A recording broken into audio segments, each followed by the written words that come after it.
So AI development in Africa. Is Africa as a continent ready, and is Kenya especially as a country ready?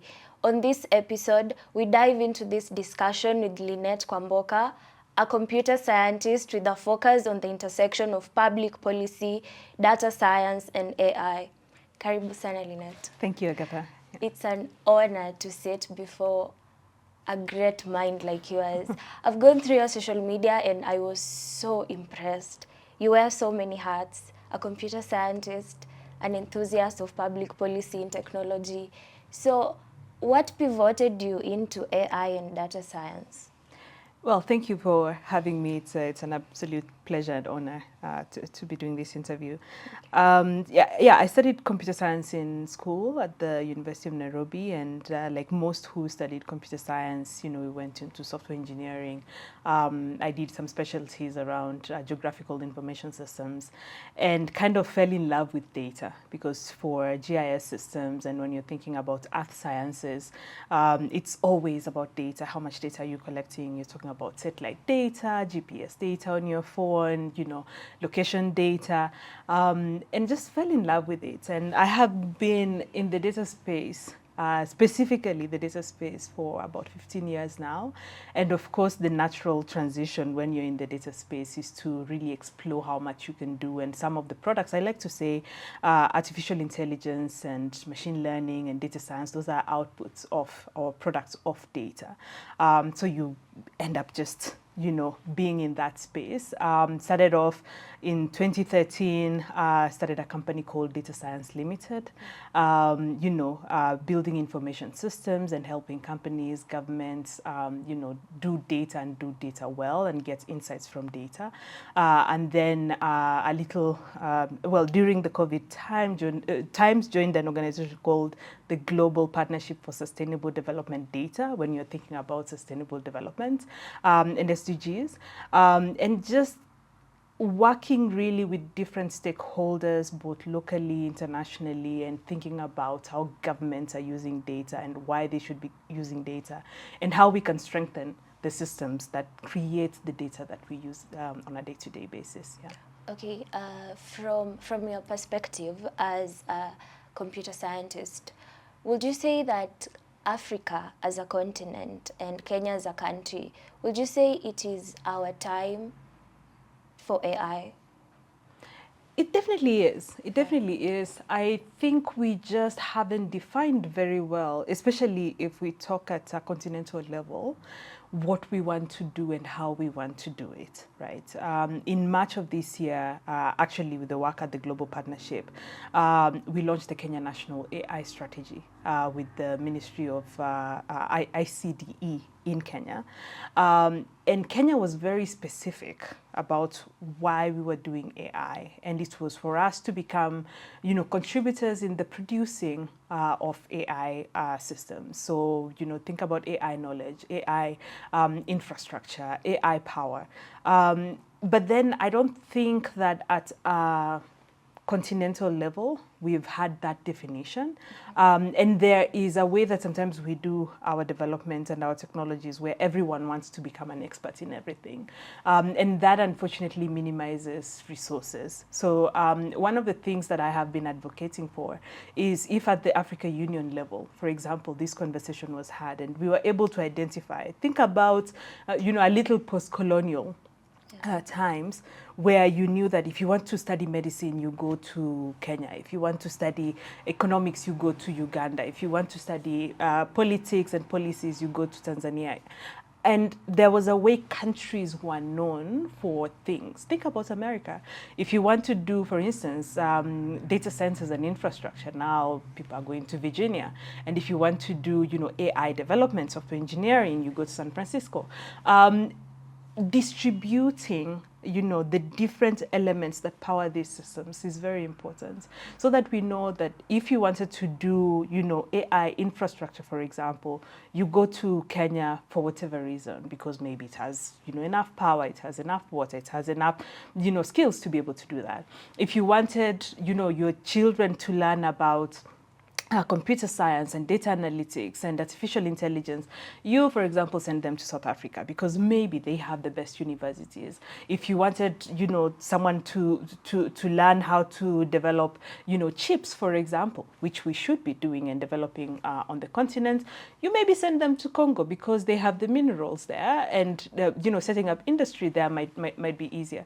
But I do see that a lot of African countries do want to specialize on everything because we are pushing for a lot of sovereignty in this. So doing infrastructure, doing skills, doing all of that, which also reduces, how intense you can go with every single thing, especially if you don't have, the right kinds of policies that support all these things to be done in one place. Yeah. Okay, speaking of policies, do you think policy is the #1 problem when it comes to AI development in Kenya? Because we have policies being drafted, but then when it comes to the implementation phase, okay, it's either we lack a strategy to go by it, or just people forget about it, and it's just a draft policy. It's there in theory, but practicality.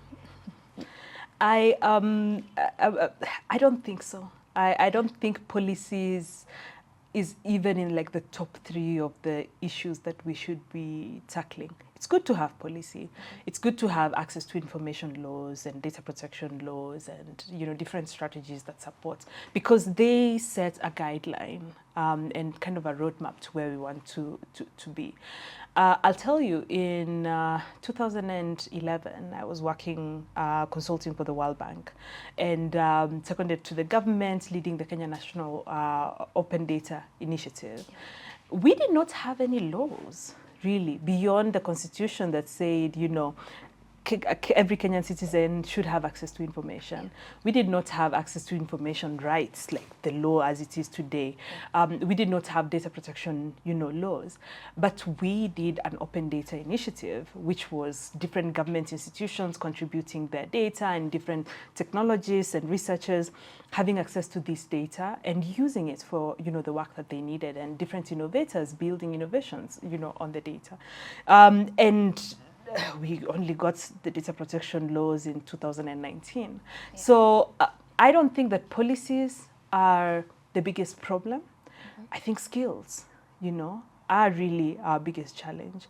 Having enough people in universities who are studying the right kinds of things, who have access to the right kinds of tools that can help them do what the world needs today, right? And we've seen many, from the private sector complaining that we don't have enough graduates who, are market ready. It's another conversation. But skills are really our biggest problem. If you don't have enough people with enough skills, you don't have enough people with the curiosity to go out exploring anything. Investments are a very big problem. Investing in the right kind of critical infrastructure, investing in, the right kinds of conversations. We don't have enough of that. You will find a lot of investors, and which is critical, would come in and want to invest in, agriculture because it's more straightforward, to invest in education because it's more straightforward. And of course, these are, big drivers of the economy. But then the higher you go, the less, that becomes very apparent, that there isn't enough effort being put in what I'd call our human capital in our workforce. Think about the issues we are facing right now with higher education and the policies that are coming in that are, really hurting how many people can study engineering, how many people can, study computer science, because these courses are being made to be a bit too far off for the general masses, and those are the skills that we actually need if we're going to be serious players in the AI ecosystem. Yeah. Okay. Speaking of education systems, so we've now moved from CBC to CBE, and so CBE is introducing technology.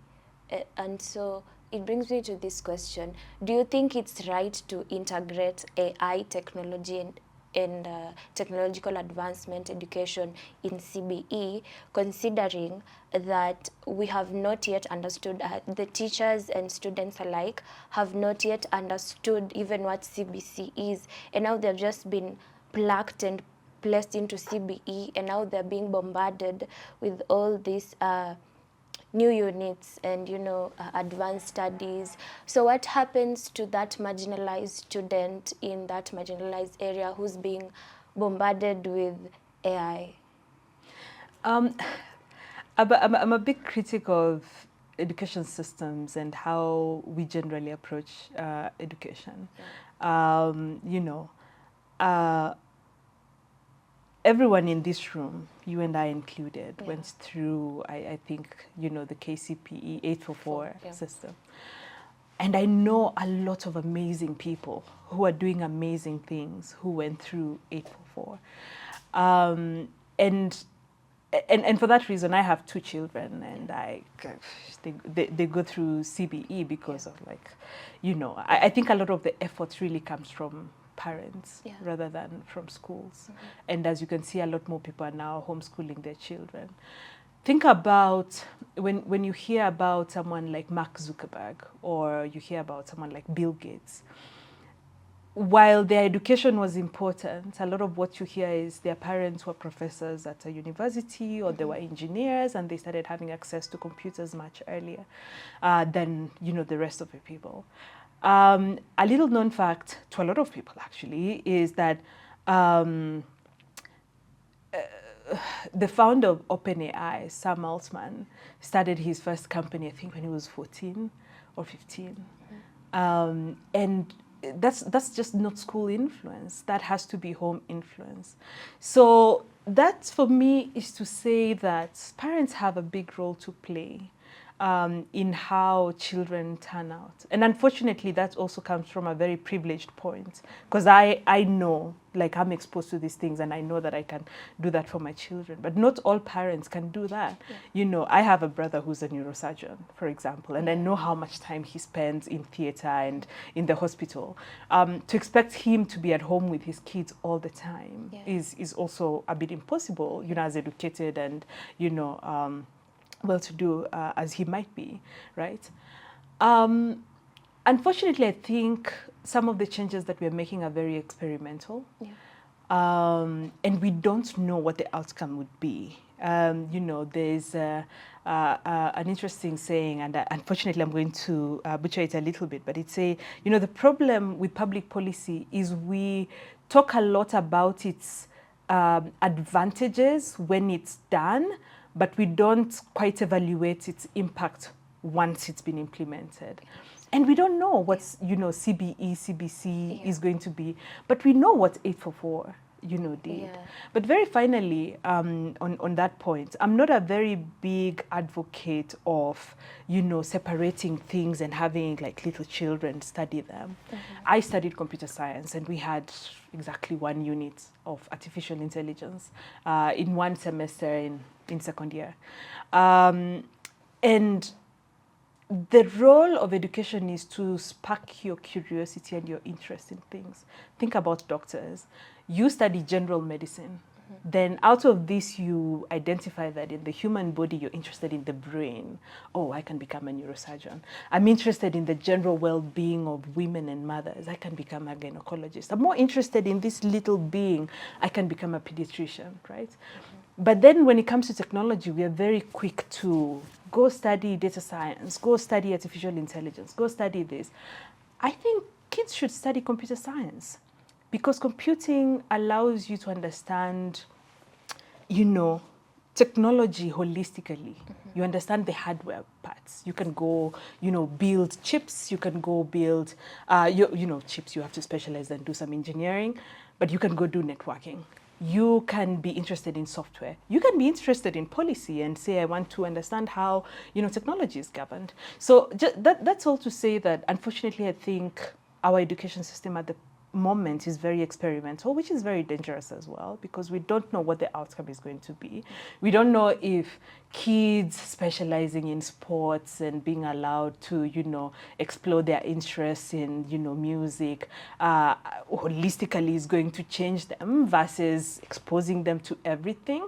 And then at a point, they get to, specialize and do the thing that they need at a much higher level than what I think is being pushed right now. Yeah. Okay, I would say that maybe the education system in Kenya needs to be looked into again, because when these policies and changes are being done, I think they focus on that modern child, leaving out that kid in the village who doesn't even know what a phone is, or maybe hasn't even interacted with a computer, doesn't even know what a satellite looks like.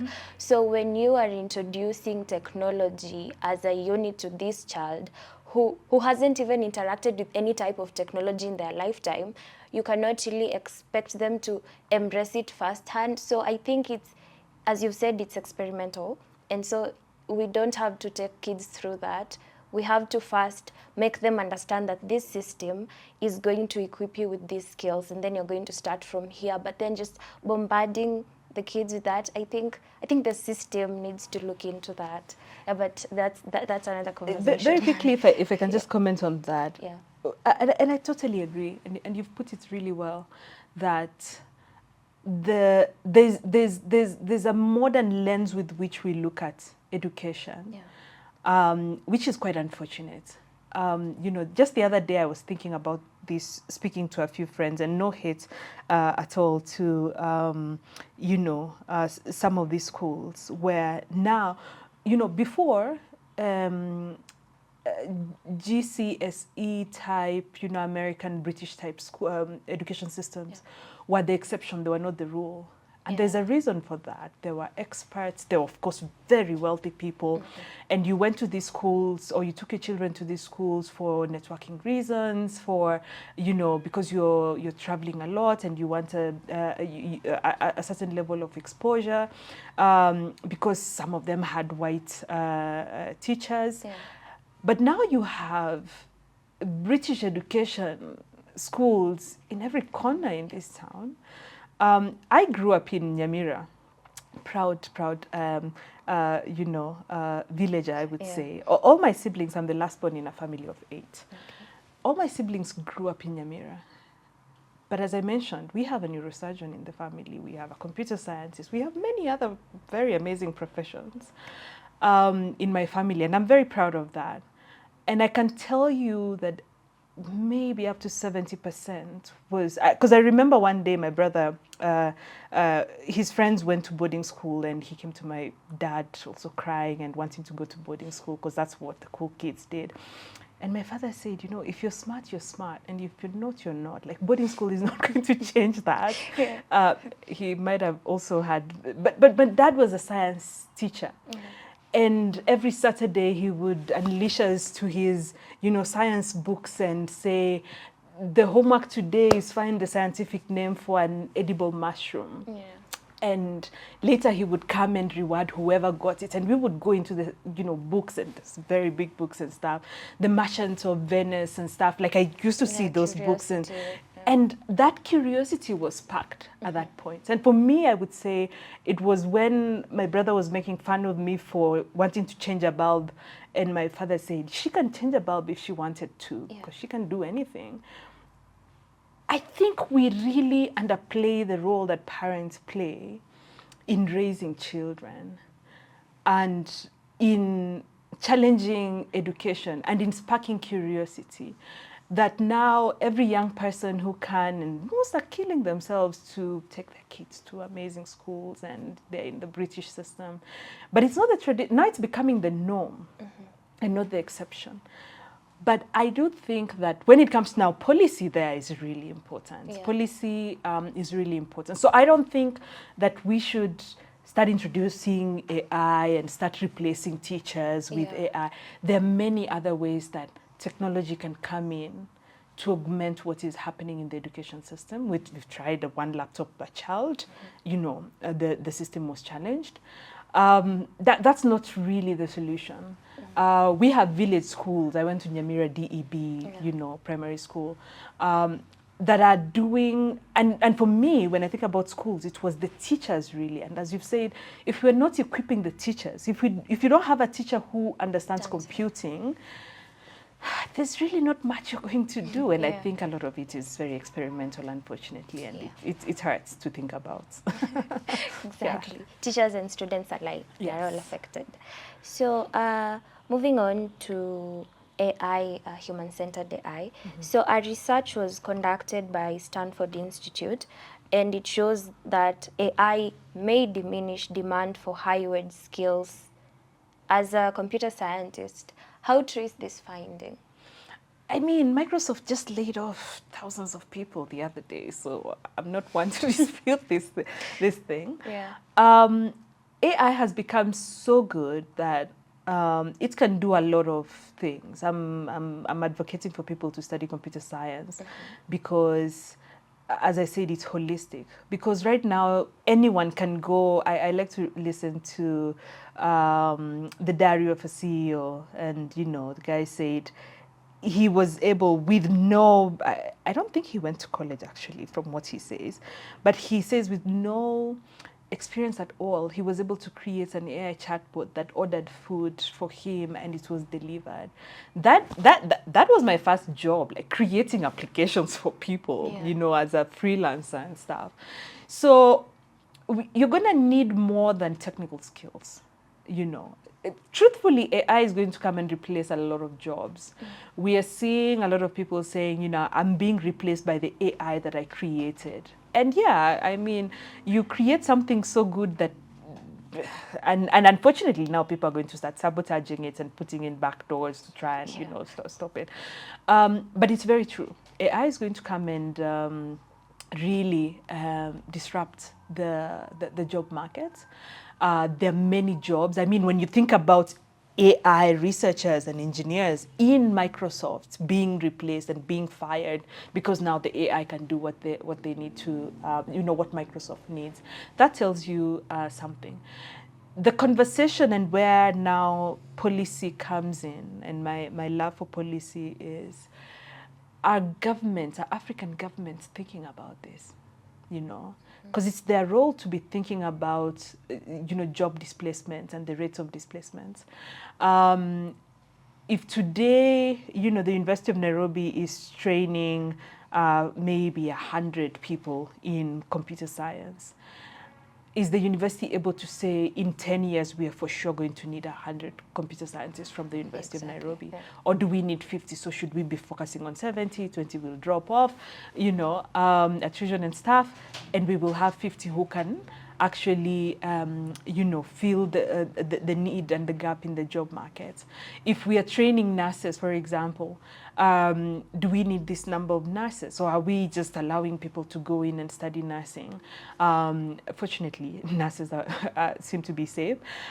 We have a lot of technology systems that have tried to replace doctors, and it's doctors are going to push back, but because it's also a lot of investment to do that. So public policy really needs to come in to tell us how many jobs do we need of what category? Yeah. What is the future of work? What is the future of the workforce? I like to say, for instance, that Kenya's biggest endowment is its workforce. We are purely our brains, I would say. We don't have too many like natural resources and stuff. We have tea, we have animals. But a lot of what you see in Kenya, for example, is, as a result of its human capital. How are we harnessing this in this future that we know for sure people are going to be affected? Yeah. So jobs are going to be replaced. I think for me, we need to challenge governments to start thinking about the future of work more seriously. If it's happening in America, it's coming. Yeah, it's coming. It's coming. We have, we have Microsoft here, we have Google here, and if Microsoft is firing, they're not going to fire just in the US. They're going to fire, people here. Those are job displacements, and these are very technical, very highly skilled people. Yeah. How are we going to take care of these people? Are we churning more people of this same skill when we know that these skills are going to actually be replaced. So I challenge the government, researchers to start thinking about this, about the future of work and how that's going to be affected. Okay, I say this from a very, very neutral point of view. So when you log in online nowadays in this courses like such courses platforms such as Alison or Coursera, you see that data analysis, just courses to do with technology and advancement, these courses are being offered like this, just easily, that it's like you study it for free and then you're being given a certificate. And so as you're mentioning that you're actually advising people to study computer science. So then what then is the essence of me going online and then I get this certificate and then I am hired by a company and then I'm retrenched after a short period of time? So where am I taking that skill that I learned? Yeah. A lot of this stuff is very fickle, and it's companies trying to make money and create, they're able to say we've trained 5 million people in 2025 and stuff. We are the product, the very proverbial, if you're not producing, then you are the product. And I like to say that my biggest kind of call really as a parent and as a professional is that we should be raising scientists. We should, especially in Kenya, in Africa, we should be raising more scientists. That means we need for our children to be studying the hard things. They need to be studying engineering. They need to be studying computer science. They need to be studying medicine. I'll go a bit off track. Think about COVID. And when COVID happened, did we have enough researchers to even think about what this is, what the strain is? Everyone's like, people in Africa did not die. Why is that? Do we have enough researchers who are able to find that out?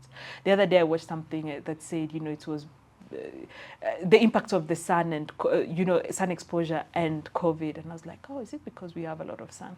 But do we have enough people who are doing that? Right now, when you're thinking about AI, a lot of how we think about it is more what can ChatGPT do, what can Grok do, what is Perplexity up to and stuff. A lot of people are not thinking about the things that feed these systems, the data, the infrastructure, the energy demands, the water demands. Did you know that to cool data centers, you actually need fresh water? You can't just, take water from the ocean and build a data center in the coast, because it's going to, there's going to be rust because it's salty water. So how much fresh water do we have going into homes, and how much of that do we want to sacrifice to, take into data centers? Think about energy.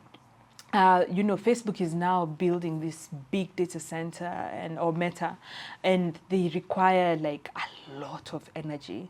When you look at that compared to how much energy Kenya is producing, not even willing to spend, but producing, if you plot this in a chart, you won't even see Kenya's line anywhere. We need engineers who are going to be thinking about alternative ways of energy production. Right? We need engineers who are going to be thinking about how to create cold elements, that instead of using fresh water, maybe you can use some particle that you put in and it cools, things in a stable way.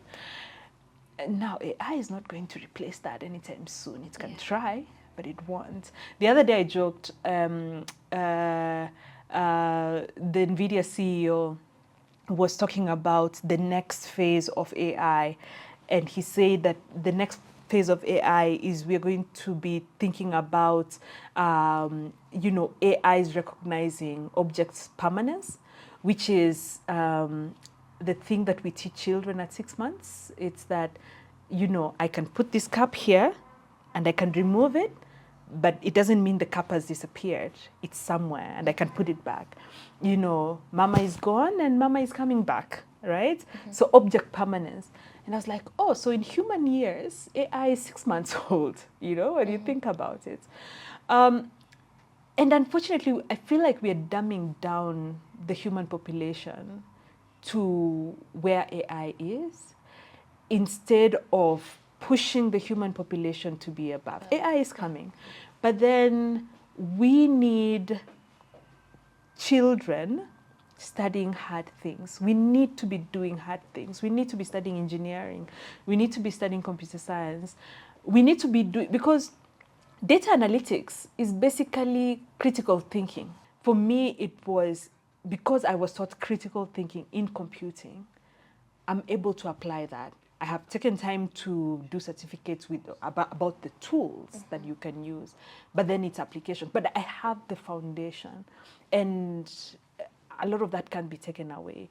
But analyzing data, any tool can do that without human intervention. So we don't need that many data analysts, but we need people who understand the fundamentals of technology. Okay. And I think we can do hard things. We can do those things. Yeah. So AI is complementing human capital. It is not erasing it from. As a statement, it is erasing, but as an argument, it should be complementing. Yeah. But we are, to a certain extent, allowing it to erase, what we call human capital. Because if we have enough people, there's a podcast, unfortunately I forget, but the title is A Case for the Second Brain. AI should be your second brain. Think about how you use AI. It is, at least how I use AI is, I have 5 things I need to do today. If I sat down to write 3 articles on different things, it's going to take me maybe 12 hours because I need to really intensely think about it. But if I can give, instructions to AI, I can spend an hour to formulate what I need and put them there, and spend another hour analyzing it to make sure that it's done well. And so I've spent 2 hours, and I have 10 hours to do other things. So for me, at least, AI is my second brain. It's not my main brain. Okay. And I do see, with the introduction of AI at a very early stage, we're trying to replace kids' brains. Because guess what? Kids are going to go for the easiest thing. You need a level of maturity to say, okay, I know that's easy, but let me just go through this difficult path. Yeah. But if you make it easy for kids to not think, to not go do their research, to not go find curiosity, they're going to take that path. So, and what will that do is we're going to be at a point where we have so many people who have nothing to do and so many machines that are doing everything. So we really need to start thinking about that. And the beauty of where Kenya or Africa is that we have not been impacted by AI as badly as you would think about, like companies that have a lot of capital to deploy to, our entire department in Salesforce, for example, is run by AI. So we really need to start having these conversations, but not just conversations. We need to start acting on that. And for me, the solution, and it's a very bad solution, we need to really have people who are doing the hard, hard courses, hard, hard thinking, and changing that, so that Africa is the youngest continent and our population is rapidly growing. If we get to 2050, when it's estimated that, the displacement is actually going to be very visible, and we have 70% of the African population without jobs, this would be like 40-year-olds who have nothing to do. Think about crime, think about poverty, think about the education levels, and even the need to go to school, and how that's going to impact us. We are borrowing a lot of what is happening in the US, where, they're already not light years, but close to light years away, and blindly applying it here in a way that is really going to impact us very unfairly. Yeah. That's something to really think on. Yeah. 40-year-olds with nothing to do. Okay, so you participated in COSA 2025 panels around Kenya's national AI strategy, where you specifically emphasized that AI must be rooted in Kenyan realities, not just imported models or solutions. The AI solutions should actually serve Kenya's problems. So how does Kenya achieve this reality given we have a growing AI startup continent? There's a lot that is happening, and these days you find, you know, every billboard or every other billboard says, you know, AI powered XYZ. Um, and there's a running joke that now to raise capital you need to say we are AI powered and we do Yeah. AI. A lot of it is not true, unfortunately. But then we have things that can, you know, can really work if AI is applied properly. Think about agriculture. Um, uh, the company I founded, Data Science Limited, is working in flower farms and has created this solution around pest management and control and reducing chemicals that are applied to reduce pests. You know, when you're thinking about global warming and stuff. And many years later, what, like 12 years later, is when we are starting to think about the application of AI, thinking about the use of drones, you know, for agriculture and all that. We have some very specific problems, you know, where AI can be applied. If you think about the West, some of the biggest use cases would be how to meet the perfect love of your life with AI because it can analyze your data. We're still not there. We're going to get there at a point. But our problems are still, you know, farm to fork, really, unfortunately. Think about our health systems and how overwhelmed, you know, the health system is. Um,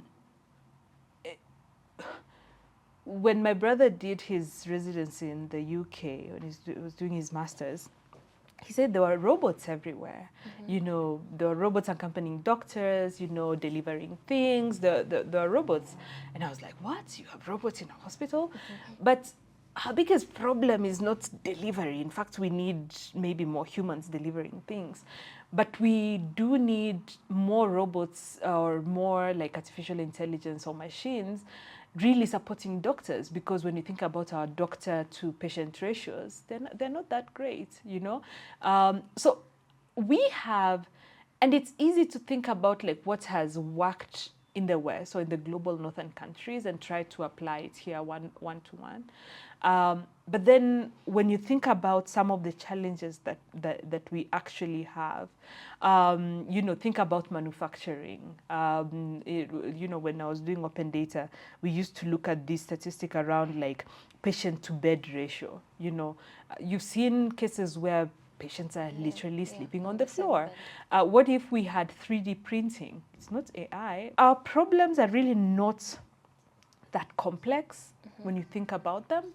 Our policies do fail us, unfortunately. But I don't think that, you know, we should be applying one-to-one like the models that have been developed elsewhere. Someone said this a few weeks ago in another conference, actually, that the African continent has only developed 2 AI models. And one is in Egypt, is by an Egyptian who doesn't even live in Africa, but because they're African, we count them, you know, we count that as part of our models. Why is that the case? With everything that we have, but then we will find, you know, stories of all the founders who've gotten $1 million investments in Africa are American, you know. Why is that the case? So we really need to start investigating some of these things. I know I'm rambling on about like different things, but they're all connected at the end of the day when you look at them and when you look at their relevance in what we're doing. So COSA was really amazing because we got to talk about the Kenya AI strategy and what's in there. And I encourage everyone to really go in and look. It's not a government document. I mean, it's hosted by the ministry, but then it's applicable to everyone. And implementation, at a point when we're talking about policies, implementation is always the biggest problem. What part can we play? There's going to be people who invest in the skills. There's going to be people who invest in, the technologies, the infrastructure. There's going to be people who invest in the general ecosystem and in the startups and all. So we really need everyone to come together and make it work. Okay. Yeah.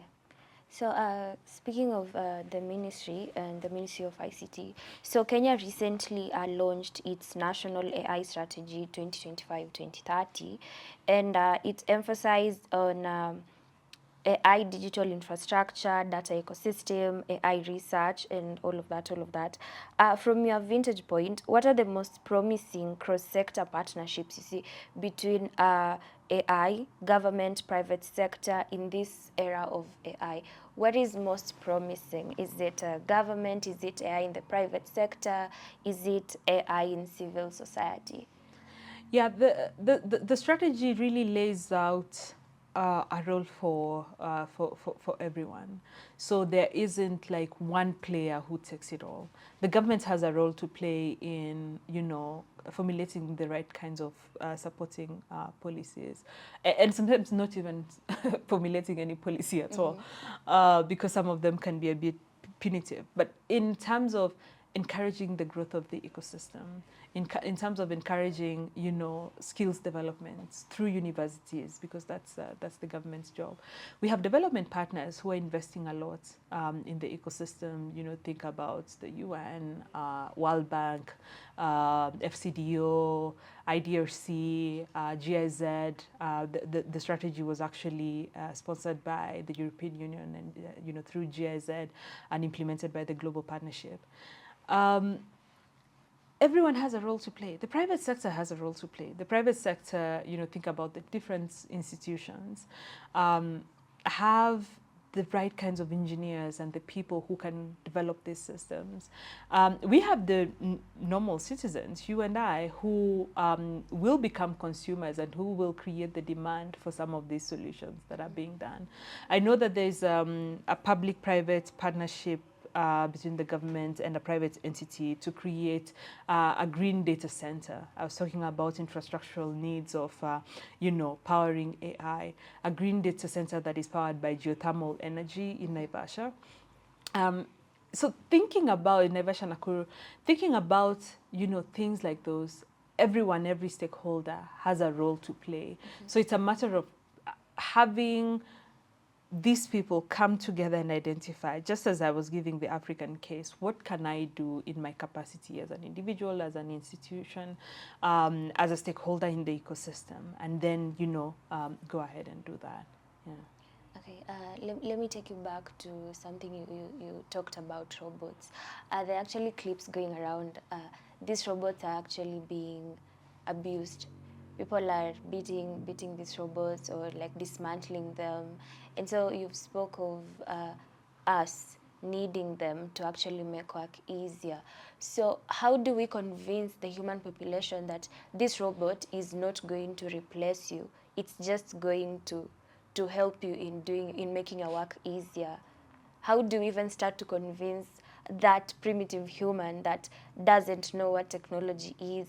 What is the solution to this? I'm surprised no one is studying the human-animal conflict in some of the pastoralist areas. Yeah. There's really no convincing someone that something is good when that something is coming to take their resources. Also think about who can afford, the robots. Think about the, Tesla robots and all these other. It's the same thing when you hear that elephants have come and they've gone into a farm and eaten all the maize. Yeah. How are you going to convince that farmer that it's a good thing because we have tourists coming to see the elephants? Yeah. So that is really, I think, a bit off. Yeah. There's a joke, when they said now the robots can paint, so you have enough time to, they can create music and they can paint, so you get to do the dishes. Someone said, I want them to do the dishes so that I can paint and do the fun things. Yeah. Why are they coming in to do all the fun things? It's going to be a matter of why do we have, robots in the first place? In Kenya, do we need robots? In manufacturing, absolutely, it would be great. Think about what you get as a Kenyan product from manufacturing. In most cases, you don't get a lot. A lot of what you need, you get is, a Chinese product, and it's very bad quality. That's not to say that China develops only bad quality things.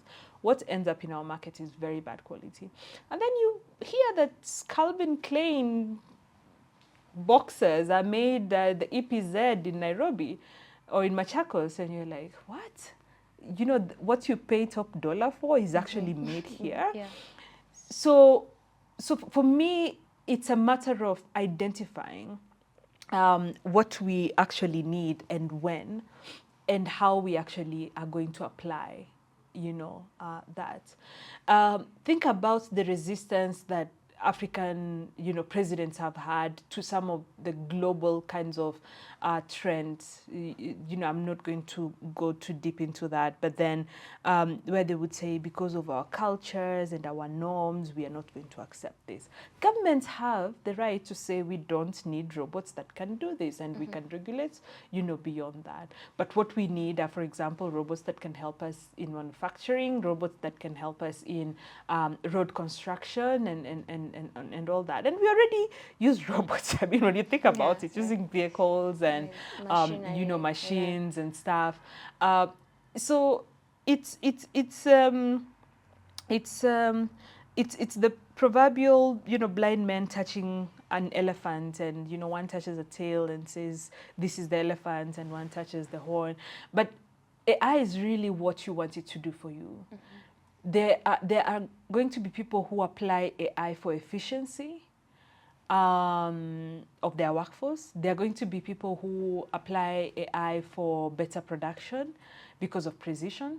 There are going to be people who apply, and when I talk about AI in this case, could also be like robotics and stuff.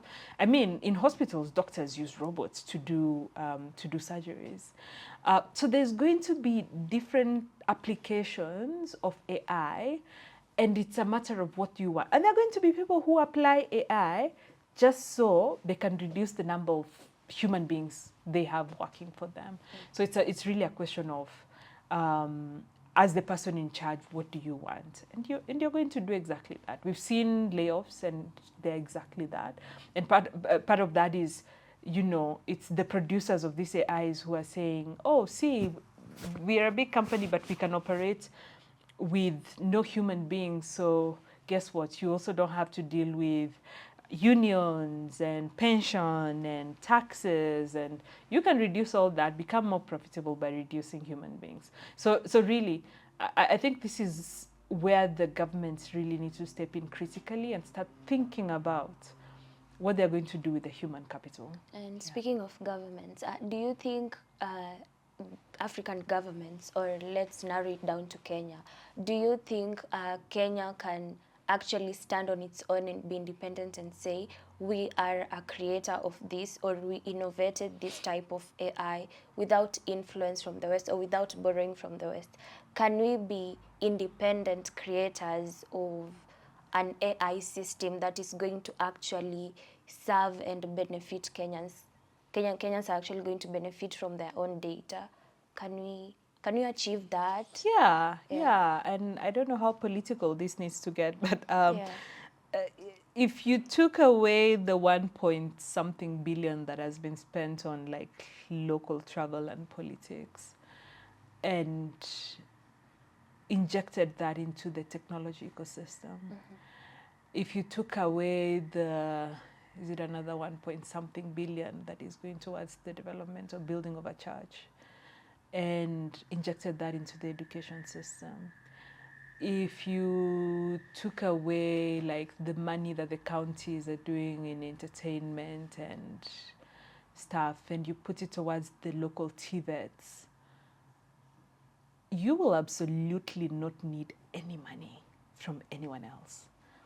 As you know, maybe smarter people than I have said, Kenya doesn't have a revenue problem. We have a spending problem. Yeah. It's where are we prioritizing our budgets. And sometimes you look at it and you realize it's really not where it should be going. But also this comes from a very biased point of there are people for whom like having a church is the most important thing, and there are people for whom like having children go to school is a really important thing. So unfortunately, you know, there are mixed priorities there that we exactly but I do not think we need that much money to change things around, to become even what we're calling an AI leader. I don't think we need, like with the connections that Kenya has, the entire UN is moving to Nairobi. I mean, they wouldn't be moving here if they didn't think we were worth something, right? So how are we leveraging some of the influence and the networks that we have to be able to do something? So how can our education system be collapsing when, you know, again, I don't want to get too political because those are the parallels that you can draw. But that's to say, I think we have more than enough. We don't need a lot. Like, I'll give an example because that's known to me. Data Science Limited, 12 years today, still existing, has staff, has clients. Of course, the economic, you know, situations, you don't understand them all the time, but has never raised any money from anyone.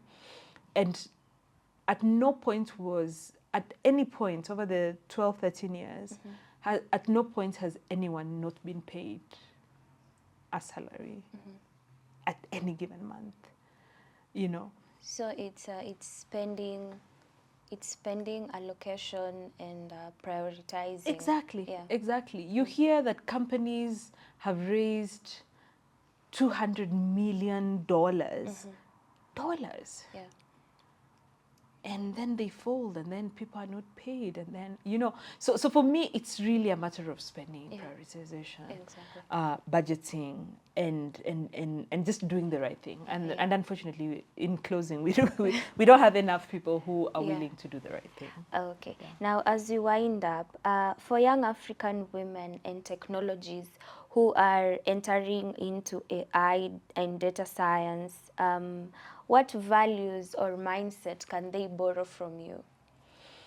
Oh, I don't know if borrowing from me is the right thing.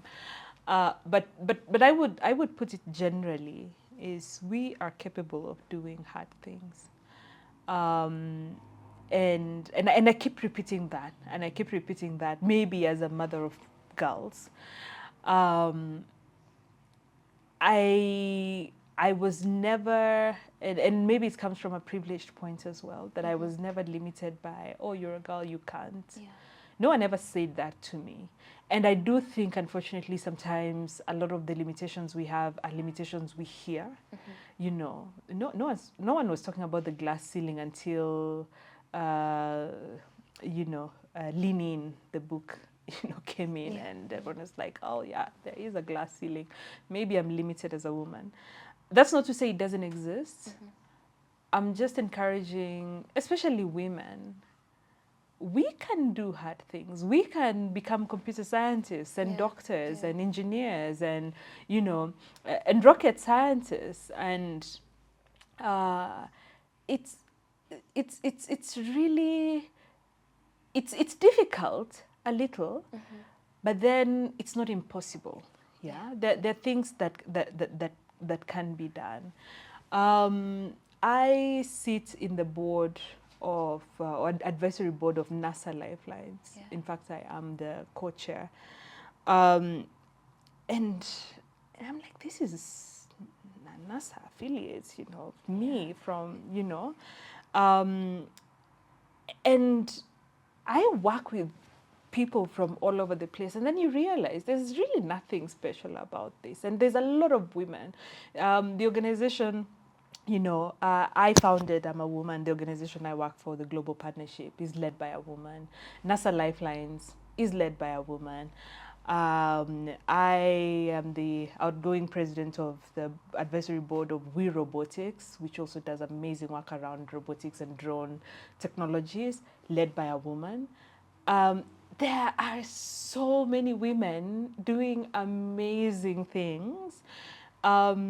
And maybe it's because I was brought up with there's no limitation, so you're a girl, okay, yeah, you get to wash the dishes while your brother watches TV, but we still expect, a good grade from you. So it was kind of, double trouble, but then it's possible. It's possible.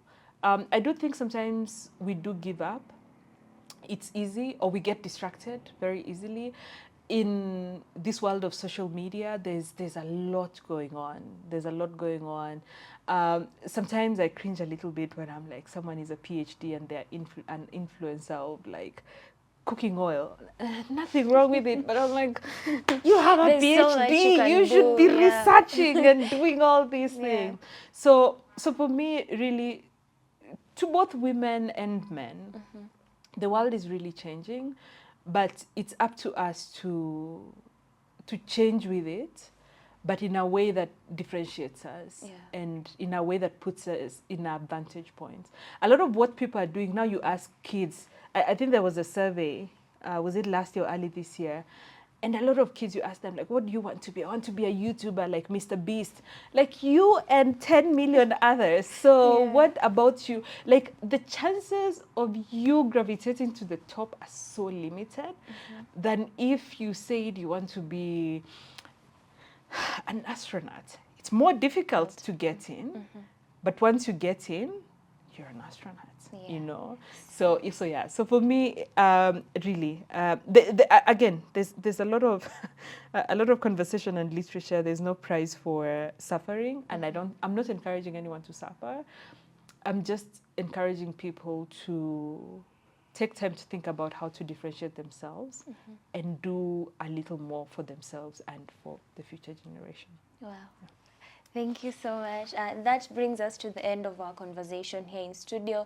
To be part of the conversation, make sure you follow us on all our social media platforms. It has been a pleasure to have Linet here with us. Remember, it might be hard, but it's never impossible. I've been your host, Agatha Nafula.